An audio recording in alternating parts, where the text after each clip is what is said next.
Isang paalala, ang video na ito ay ayon lamang sa aking sariling pananaliksik. Hindi ko nais na pilitin ang sino man na maniwala sa videong inyong matutunghayan. Kung hindi kayo kumbinsido sa mga impormasyon at taliwas ang inyong paniniwala sa kaalamang aking ilalahad, maaari kayong gumawa ng sarili ninyong pagsisiyasat para sa inyong kakontentuhan. Ang videong ito ay gabay lamang sa mas malalim na kaalaman at pag-intindi at hindi gawa ng isang profesional. Naniniwala ako na malaya tayong magbigay ng opinyon at suhestyon bilang malayang mamamayan ng Pilipinas. Maraming salamat po. Noong gabi ng Disyembre 10, 1999, isang hindi inaasahang pangyayari ang nagdulot ng kadiliman sa malaking bahagi ng Luzon, kabilang ang Metro Manila. Maraming Filipino ang nagulantang sa sabayang pagkawala ng kuryente mula sa mga tahanan, ospital, pabrika at lansangan. Biglang tumigil ang sigla ng kabisera. Sa panahong sensitibo ang publiko sa isyu ng seguridad at teknolohiya, lalo na't nalalapit na ang taong 2000, bumaha ng iba't ibang haka-haka, gaya na lamang ng kudeta, terorismo o Y2K bug. Subalit ang totoo, hindi sundalo o hacker ang may sala. Isa itong dambuhalang salinlahi ng mga nilalang mula sa karagatan, mga dikya o jellyfish. Ang pangunahing pasimuno ng blackout ay ang pagkabigo ng Sual Power Station sa Pangasinan. Isa sa pinakamalaki at pinakakritikal na planta ng kuryente sa Luzon. Ang planta ay gumagamit ng tubig mula sa dagat upang palamigin ang mga makina nito. Ngunit noong gabing iyon, napasama sa higop ng mga water cooling pumps ang libu-libong jellyfish. Bumarang mga ito sa pasukan ng tubig at naging sanhi ng sobrang init ng makina, kaya't kinailangang itigil ang operasyon ng planta.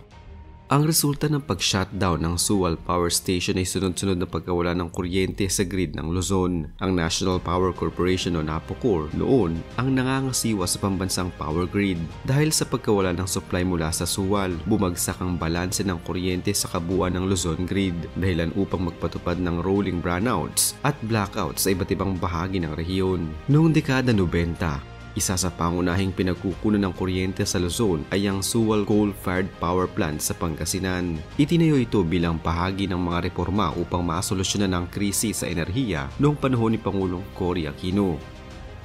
Sa kapasidad noong humigit kumulang 1,200 megawatts, isa itong haligi ng Luzon Grid. Ang planta ay gumagamit ng tubig dagat upang palamigin ang mga turbine, isang karaniwang disenyo sa malalaking planta.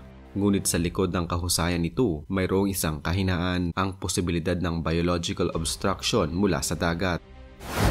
Ayon sa ulat ng mga operator, ilang araw bago ang insidente, napansin ang pagdami ng mga jellyfish malapit sa intake area ng planta. Ngunit hindi nila inasahan ang biglaang pagsirit ng bilang ng mga ito.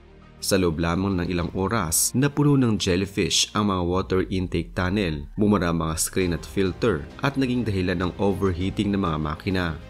Sa ganitong sitwasyon, obligado ang planta na mag-shutdown upang maiwasan ang pinsala sa kagamitan. Sa technical na salita, ito'y tinatawag na forced outage, isang biglaang paghinto ng operasyon. Dahil sa laki ng kontribusyon ng Sual sa kabuuang supply ng Luzon Grid, ang pagkawala nito ay agad na nakaapekto sa buong sistema. Ang National Power Corporation o NAPOCO na siyang namamahala sa grid noon ay napilitang magpatupad ng rotational blackouts upang maiwasan ang total system collapse.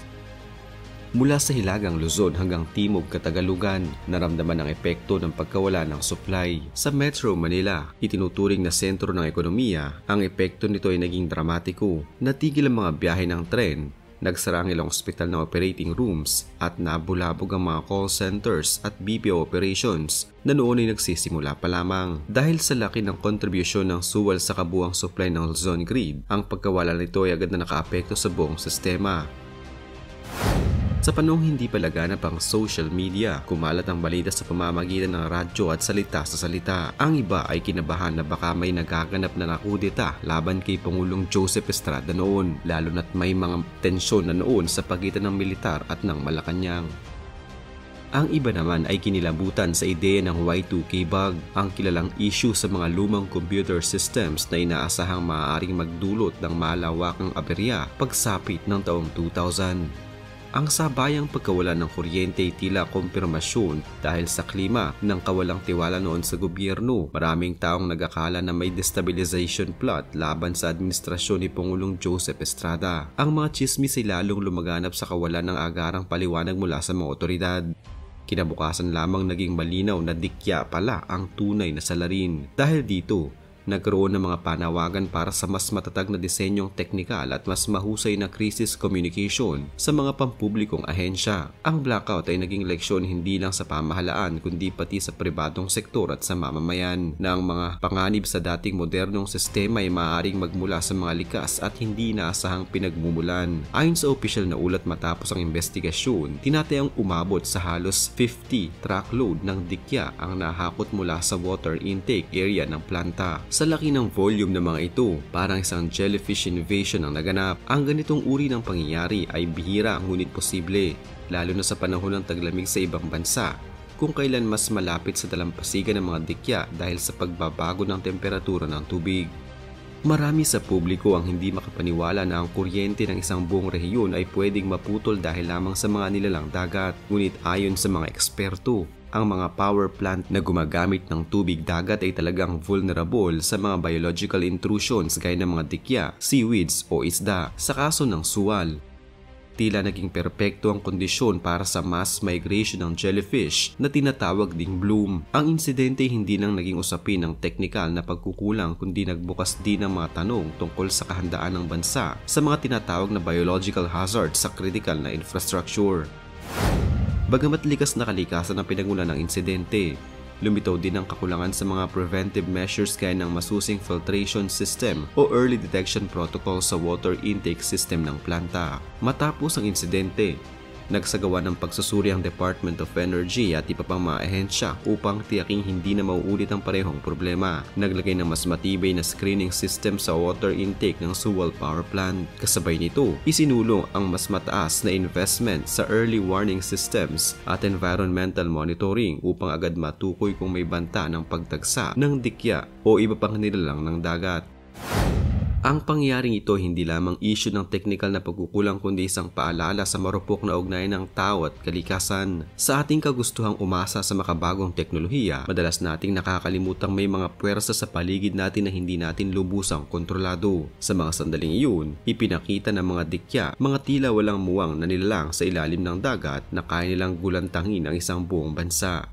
Isa sa mga pinakapinuna sa insidenteng ito ay ang mabagal na pagtugon ng pamahalaan sa pagbibigay ng impormasyon sa mga oras ng krisis. Mahalaga ang crisis communication, isang malinaw, mabilis at maasahang sistema ng pagbabatid sa publiko. Kung naging mas maaga pa mga opisyal, maaaring naiwasan ang panik at mga haka-haka. Sa panahong ito, ang naturang kakulangan ay nagtulak sa mga ahensya na repasuhin ang kanilang protocol sa pagharap ng mga biglaang pangyayari. Pagkalipas na mahigit 2 dekada, nananatiling paalala ang insidenteng ito kung paanong ang likas na kalikasan ay kayang ilugmok ang modernong kabihasnan sa isang iglap. Sa harap ng climate change, urbanisasyon at pagtaas ng konsumo ng enerhiya, mahalagang mas pagtuunan ng pansin ang interaksyon ng teknolohiya at kapaligiran.